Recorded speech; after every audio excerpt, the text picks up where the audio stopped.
dark, demonic type presence feel, which, you know, that's what I wanted, right? I guess that's what I asked for. I think these 3 books are going to quench my need to terrify myself. Let me see what you got. Give me the horror, give it to me right away. I want to see what this book is made of. I have been reading a lot of horror lately. Horror. I've come to realize I don't usually find horror books scary. Sure, they might be creepy, disturbing, or grotesque, somewhere in that vein, but to me that's not scary. I really wanted to find books that scared me, and I know that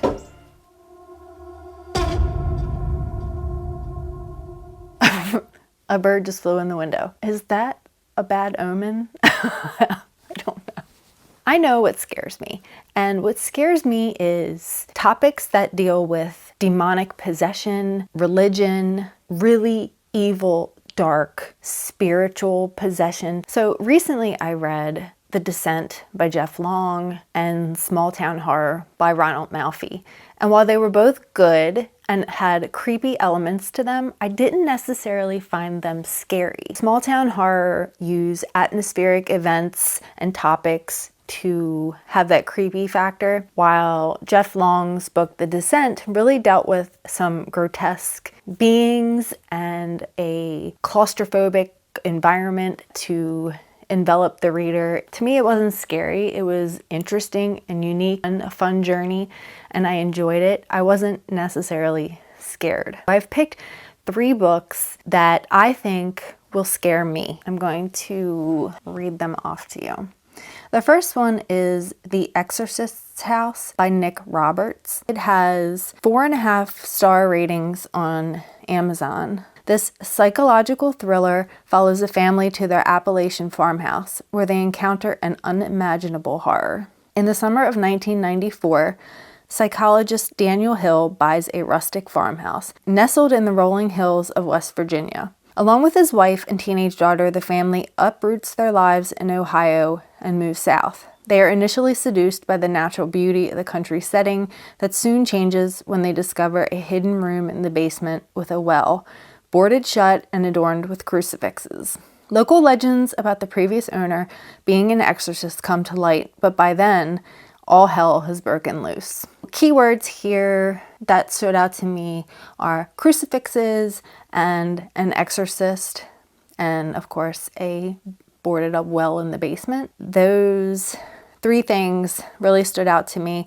This book is only 288 pages, so it's not very long, and I did get it on Kindle Unlimited. The next one is a classic. It is The Monk by Matthew Lewis and Christopher McLaughlin. Few could sustain the glance of his eye, at once fiery and penetrating. Savaged by critics for its supposed profanity and obscenity, and bought in large numbers by readers eager to see whether it lived up to its lurid reputation. The Monk became a succès de scandale when it was published in 1796, not least because its author was a member of Parliament and only 20 years old. It recounts the diabolical decline of Ambrosio, a Capuchin superior who succumbs first to temptations offered by a young girl who has entered his monastery disguised as a boy, and continues his descent with increasingly depraved acts of sorcery, murder, incest, and torture. Combining sensationalism with acute psychological insight, this masterpiece of Gothic fiction is a powerful exploration of how violent and erotic impulses can break through the barriers of social and moral restraint. This edition is based on the first edition of 1796, which appeared before Lewis's revisions to avoid charges of blasphemy. In his introduction, Christopher McLaughlin discusses the novel's place within the Gothic genre and its themes of sexual desire and the abuse of power. I mean, this is a classic, and it is about a monk. It just really sounded appealing to me. It is actually 416 pages, which is pretty long, considering. Third one that I chose is The Case Against Satan This again is another Penguin Classics by Ray Russell and a foreword by Laird Barron. It is 160 pages long. Before The Exorcist and Rosemary's Baby, there was the case against Satan. By the 20th century, exorcism had all but vanished, wiped out by modern science and psychology. But Ray Russell, praised by Stephen King and Guillermo del Toro as a sophisticated practitioner of Gothic fiction, resurrected the ritual with his classic 1962 horror novel, The Case Against Satan, giving a new rise to the exorcism on page, screen, and even in real life. Teenager Susan Garth was a clean-talking, sweet little girl of a high school age before she started having fits, a sudden aversion to churches, and newfound fondness for vulgarity. Then one night, she strips in front of the parish priest and sinks her nails into his throat. If not madness, then the answer must be demonic possession. To vanquish the devil, Bishop Crimmings recruits Father Gregory Sargent, a younger priest with a taste for modern ideas and brandy. As the two men fight not just the darkness tormenting Susan, but also one another, a soul-chilling revelation lurks in the shadows, one that knows that the darkest evil goes by many names. Of course, exorcism, demonic possession. Between these three, I should be able to get through them fairly quickly, hopefully.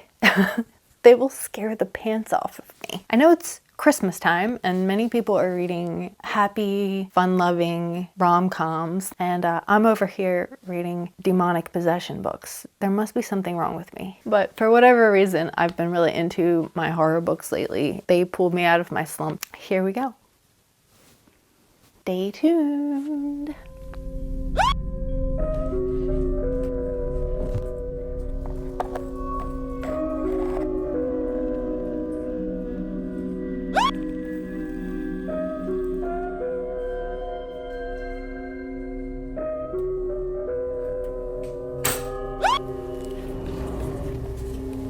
I started The Exorcists House last night. I am about 15% in. And let me tell you, this is pretty dang creepy. I was getting the impression that I might give myself nightmares, which, you know, that's what I wanted, right? I guess that's what I asked for. I quickly looked on the reviews on Goodreads because I had not checked that. I had only looked at Amazon and the star ratings there. It had 4.5 rating overall, and it looks to be the same on Goodreads. It starts off with a prologue in which you get a quick glimpse of the exorcist and his last moments. He is sitting out front of his house and he is staring up at the stars, and you can tell that he's really bothered about what he knows that he has to do. He has a dog. His name is Buck. He tells Buck, like, don't go in the house. Whatever you do, if I don't come out by the time the sun comes up, go and eat the chickens. He goes in the house. All these like creepy things begin to happen. He ends up dying. We'll just leave it at that. I know it's just the prologue, but I don't want to like ruin it too much. When I originally thought that this book would be further separated in time, like I thought that the Exorcist would have lived decades before the house was sold to the new family. But no, it's like a year later. A father, mother, and daughter. The mother's pregnant. So you have Daniel, the father, Nora, who is a teacher, and they're like 15-year-old daughter. And they quickly dive into the ghosts in these people's closets. So Daniel, the father, you can tell that he has some inadequacy complex going on because he doesn't have his PhD.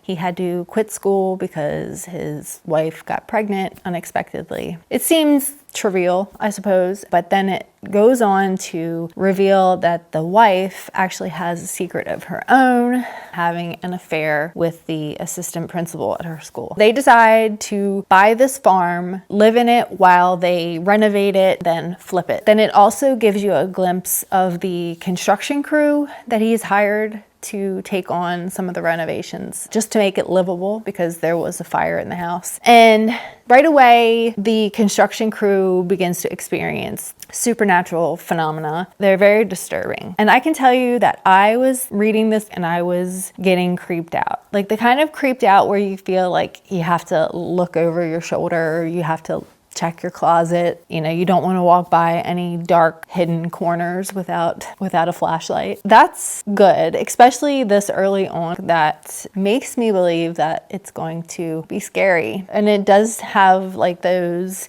dark, malignant, demonic type presence feel. I don't know if this is good or bad, but I have the house to myself today. I might sit here and totally creep myself out and be scared.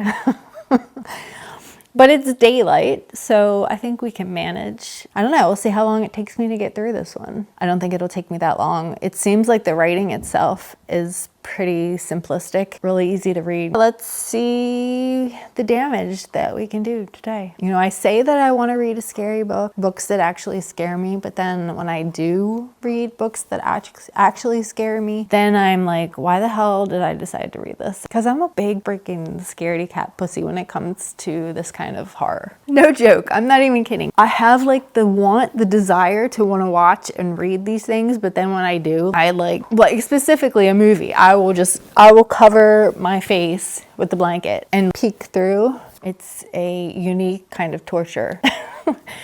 Let's just get busy. It's supposed to be like 70 degrees today, which, you know, it's almost Christmas. That's crazy, but it is supposed to get cold again for Christmas. So that's good. All right, that's enough jabbering. Let's read.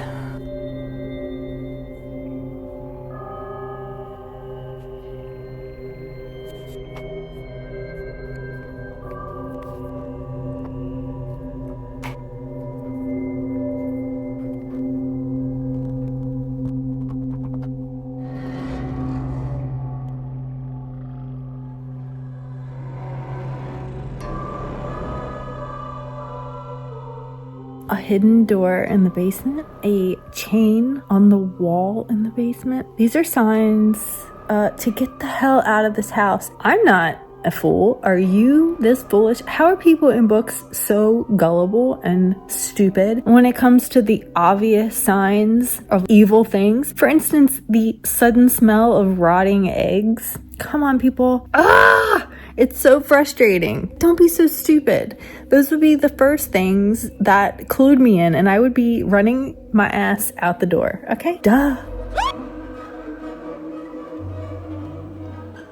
I am 53% of the way through. After the first couple chapters, it seems like it got a little bit less scary. You're just, you know, I mean, I guess to be expected, you're just kind of learning about the house, evil that lives in it, and some of the backstory. At this point, we are getting snippets of journal entries from the Exorcist. And you learn that he is not actually a man of the cloth. He is not actually a priest or an exorcist. He is kind of a self-proclaimed expert, and he has participated in exorcisms with priests. So he had begun this experiment, this learning, after dealing with his son's death and his wife and her response to his death, and she basically does not handle it well, which is to be expected.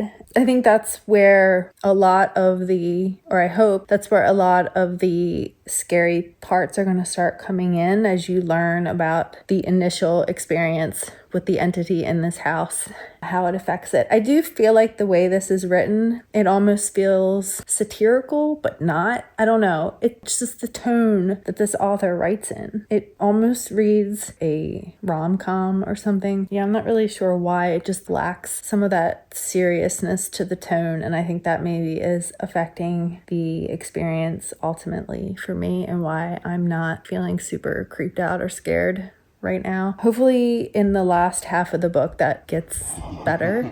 It gets a little bit creepier. So that's my half point check-in, and I will be back when I finish. I think I'm gonna go have some lunch and maybe hop on the computer for a little bit and just take a little break. I don't want to burn myself out, you know? Not after the slump that I just had.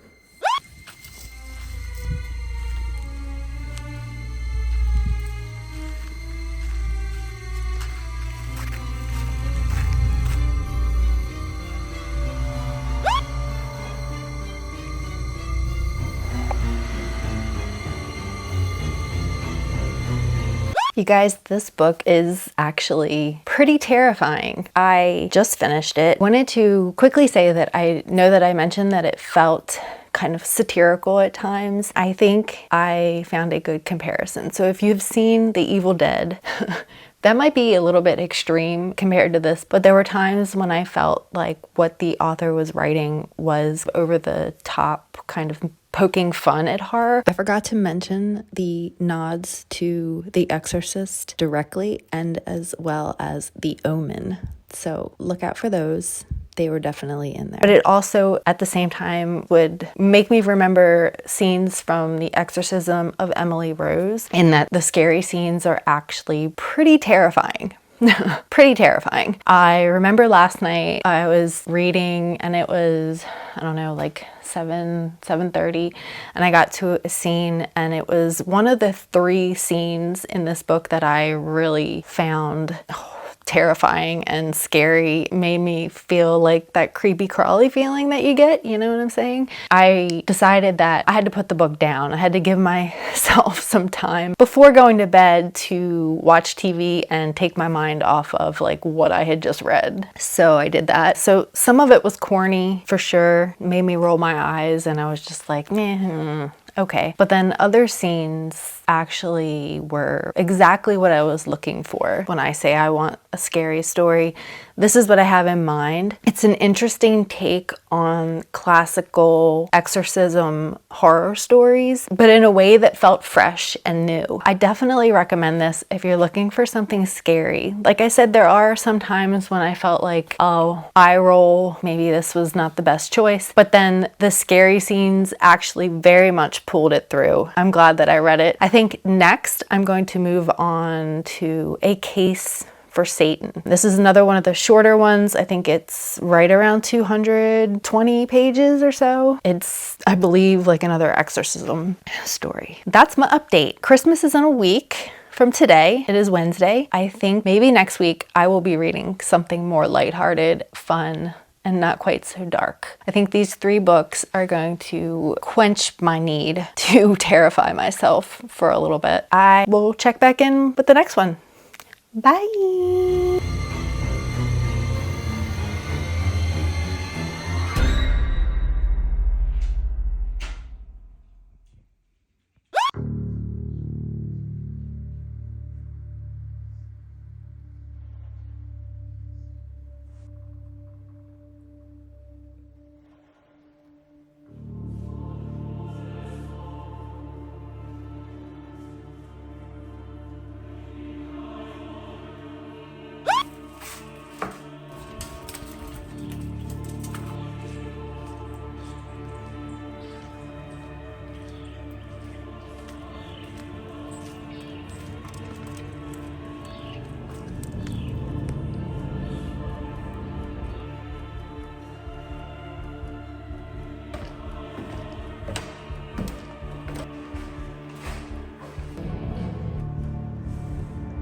Hi. I wanted to give you an update on the case against Satan. So last night I made it to just under 50%. This is about, it starts off with a scene in the rectory of a church, and there is 2 parish priests. The older guy is handing off the church to the new younger guy, and he is talking about the town and the people and some of the experiences that he's had with the people in this small town. And there's one particular family that he talks about having had some weird interactions with, and he really doesn't go into a lot of detail. You can tell maybe that he is holding back. Then right after he leaves, the family that he had just been discussing actually shows up at the rectory. The new parish priest, his name is Gregory Sargent. He invites this father and daughter into the rectory because they're obviously looking for some guidance. So the father and the daughter is Susan and Robert Garth. He has apparently been visiting the church with his daughter, specifically talking to the priest because she's very, or always has been very devout. Recently, they've struggled with some behavioral problems with her. She's 16, by the way. So he's really just looking for some help because he doesn't want to take her to a psychologist. He thinks it's a waste of money. He's really hoping that the church can bring her back around. Like maybe she's having some issues with her faith. They go on to describe the fact that she has started having a repulsion from the church. She just won't go, and she starts having fits of like profanity, overly sexualized encounters, just things that are very out of character for his daughter. So of course he's worried, and she's worried too. She's like, please help me. I want to see a psychologist. I want to do something. Something's wrong. That's that. And then where I left off, I don't feel like these are really spoilers. I feel like this is all within the synopsis. Where I left off, the daughter, Susan, she goes to the rectory again, and while she's there, one of the bishops is there. He has a one-on-one encounter with her in which he listens to what has happened and what her symptoms are. He decides to do some little tests. And one of the tests is he has a $50 and a quarter, and he asks her to close her eyes, and he's like asking her to tell him which one he has held up against her skin. She does. She's not right, like even 50% of the time. But then the very last time, he has a rosary in his pocket, which he pulls out and places the cross against her skin, and she screams and says, "Ow, that burned." And it leaves like a burn mark of the cross on her skin. Of course, he's like, she's possessed. We need to exorcise her. I forgot to mention that the interaction that she had with the former priest was that she had a one-on-one with him, and she stripped down completely nude and tried to seduce him. There are absolutely some trigger warnings in this. It is an older book. It was written like 8 years before The Exorcist, so in the 60s or 70s, I'm not exactly sure. There are some ideas and some words used that could be triggering for some people if you're sensitive to that kind of thing. I'm not. The writing is very simple, very direct. It deals a lot with belief in God. The idea that if you reject the idea of Satan, then you actually are rejecting the idea of God, because one cannot exist without the other. Especially if you are a man of the cloth. If you have taken your vows and you believe in God and you believe in the scripture, then you also have to believe in Satan. His writing is very descriptive, very unflinching. It talks about the juxtaposition of science and philosophy versus tradition and superstition. One thing that I think is very interesting in this is that the bishop talks about his experience with coincidence and how he doesn't feel coincidences should be ignored, that there are actually signs from God. When he realizes that this girl who's afflicted with being possessed has made herself known, that this has all happened at the same time that this new parish priest has presented himself at this church. And also it is almost one of the church's main holidays, the Feast of St. Michael. The church is St. Michael's. He's like, these coincidences, they mean that this was meant to happen, that Gregory, this new priest, was meant to test his faith because he believes that he's having some doubts. He feels like this is all meant to be. Oh, and one other thing too, that they do talk about the idea of mental illness and how some philosophers, maybe, I'm not exactly sure who, but they take sections of the Bible that talk about these miracles that Jesus performed and they turn them into mental illness. So they say Jesus exorcised this possessed person, and it was an example of multiple personality disorder. So I thought that that was interesting.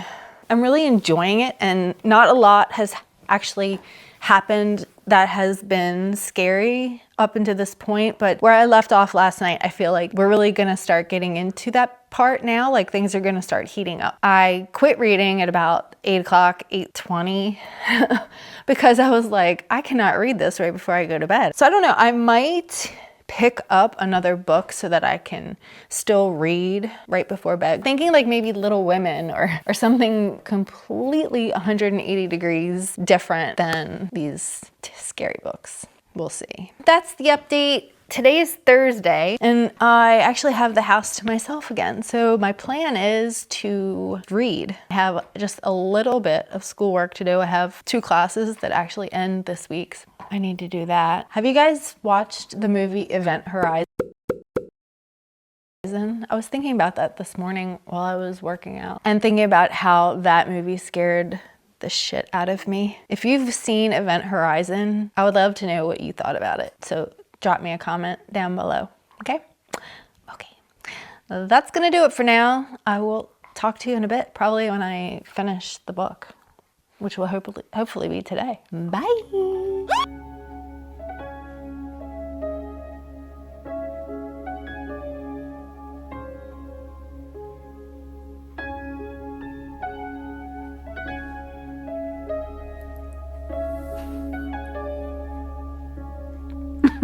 Shit is about to go down. I am so glad that I'm reading this during the day because somehow it just makes it a little bit less terrifying.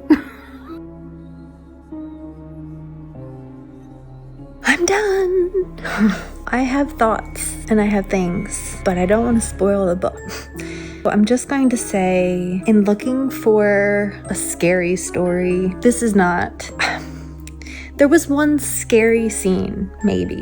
One scene that gave me some chills. Maybe it was more to do with my own anticipation of what was to come. Because I have seen and read The Exorcist, maybe that's why I felt the fear in that moment, when actually in reality it was not that scary. Overall, this is a very clever book. It is one of those where there are little breadcrumbs, little bits of information that are dropped throughout, and if you pay attention, they do come around and come back to fulfillment at the end. But I'd say more than anything else, this is a story about a priest's struggle with his faith, how he reconciles that, and how he uses other methods. For instance, his interest in psychiatry and his experiences with this family and this girl. I definitely think that it was a really great book. I did really enjoy it. It was super quick to read. It's only 160 pages.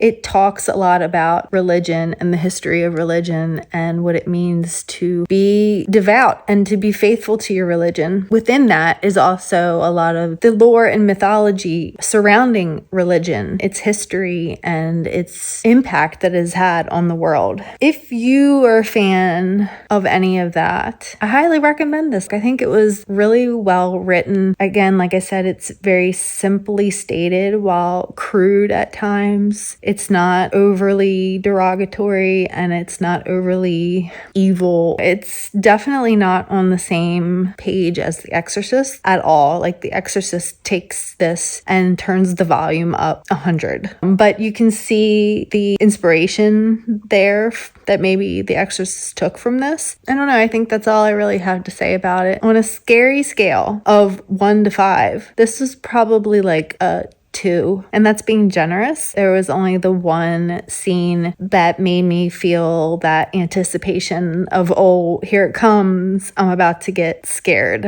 I think that flame really fizzled out pretty quickly when I started getting into. On to the next one. I'm going to start The Monk. It's only 1 o'clock on Thursday. I think the Monk is larger. It's over 400 pages, and it was written much earlier, I think in the 1700s. We'll see how that goes. I may or may not read that one to its completion, depending on the language in it, and if it is what I was looking for, maybe I switch it out with something else. I don't know, that has good reviews, so we'll see. That's the update. I'll talk to you in a while. Okay, so I read The Monk for almost an hour, 45 minutes, and it's just not doing it for me. I was falling asleep. That's a big problem with some of these classic stories, because it is a classic. I mean, it's an old book, and they just don't write the way we're used to today, and so it takes more brain power to infer what they're saying and the point they're getting at, and maybe that's just me and my brain, and maybe I'm just not smart enough to sit down and read something like this and actually be scared from it. But And I'm not saying I won't ever read it. It's not gonna work, I don't think, for this endeavor of mine. I have 2 books that I'm looking at to choose from. One of them is on Kindle Unlimited and one of them is not. I would actually have to purchase it. The one that I would have to purchase is Hostage to the Devil: The Possession and Exorcism of 5 Contemporary Americans. It says One-on-One with Satan, a chilling and highly convincing account, possession and exorcism in modern America, hailed by NBC Radio as one of the most stirring books on the contemporary scene. So it sounds good. It sounds like it's actually 5 stories, but it also sounds more nonfiction. So the other one, and this one is on Kindle Unlimited, and it is called The Demonic, book 1 in the supernatural horror series. Danny thought she knew fear, but this house will show her what it is to be truly afraid. Called back to a childhood home, she must lay to rest a father that made her life hell. But something else waits for her in that house, something far beyond what she could possibly imagine. Restless spirits and an insidious demon ensure this homecoming is one of nightmares. Can Danny save her family and her very soul? To do so, she must face the ghosts of her past as well as an ancient and malevolent evil. You will love this haunted house novel because who really needs to sleep at night? That sounds pretty good, and it's only 280 pages, and it's free on Kindle Unlimited. So I think I'm just gonna go ahead and grab that one, give that a go, and start it later tonight. So I hope you're not disappointed. I'm not gonna read The Monk right now. It is what it is. I'm a mood reader. If I read something for 30 to 45 minutes and I'm not interested and I'm falling asleep, I'm not gonna force myself to read something that I just don't want to read. But I was literally lids drooping, falling asleep at the wheel. We can't have that. Especially not when we're trying to be scared. That's no bueno. Okay, the Kindle's asleep. I'll be back, y'all. What is it? What do you want? Oh my god, you're a scary beast. You're a scary beast. Oh, where you going, old man?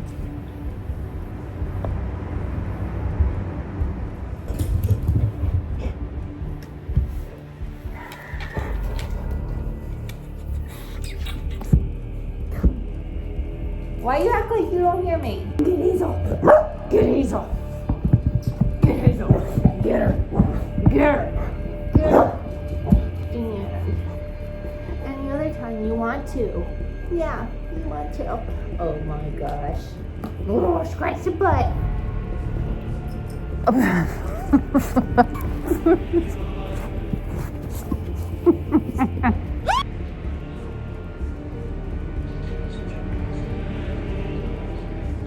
Okay, so I made it about 40% through The Demonic last night. I have to say, it is really good. There are definitely some scary, skin crawly scenes. It is a story about Danny, her husband John, and her 2 kids, Alex and Leah. So Danny's father dies, her estranged father. They haven't spoken in 20 years because of some undefined traumatic past. She is on the outside happy that he has died and that she can maybe put this trauma behind her. Her husband encourages her to go home for his funeral, and because she is inheriting the family home. They go there as a family, put on this united front. As soon as they get to the house, the boy is like the first one to see something supernatural. Even the solicitor, you can tell when he arrives, like he does not want to be in this house. He's trying to get in and out as quickly as possible. The husband's like, okay, and I must note that the husband is very much a man of science. He does not put any weight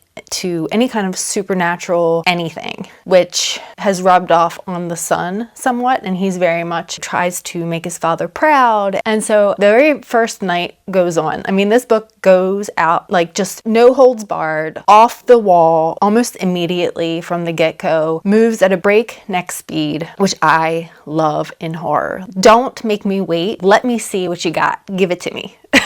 Give me the horror, give it to me right away. I want to see what this book is made of, and this is exactly what this is doing, and I love that about this. And the thing is, you can tell that the entities that they are seeing are evil. They are malevolent. They mean harm.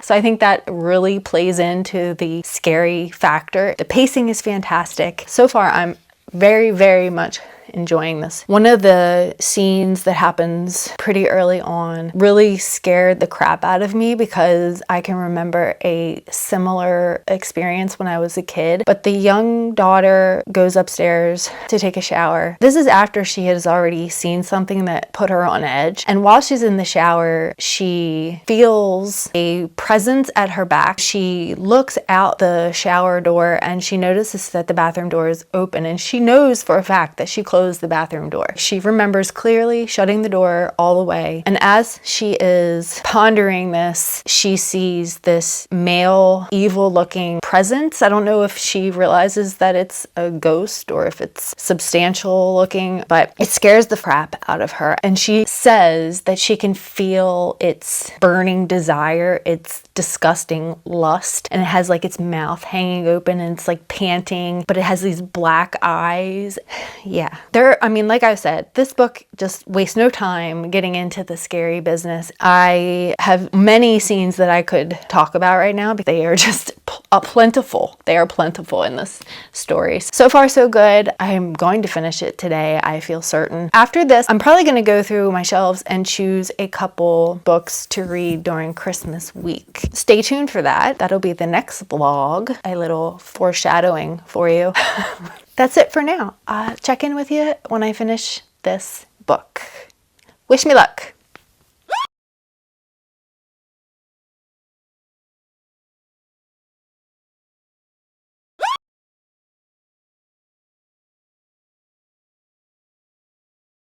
This husband is a self-righteous, know-it-all son of a bitch. And I hope he gets what's coming to him. I'm not liking him at all. No.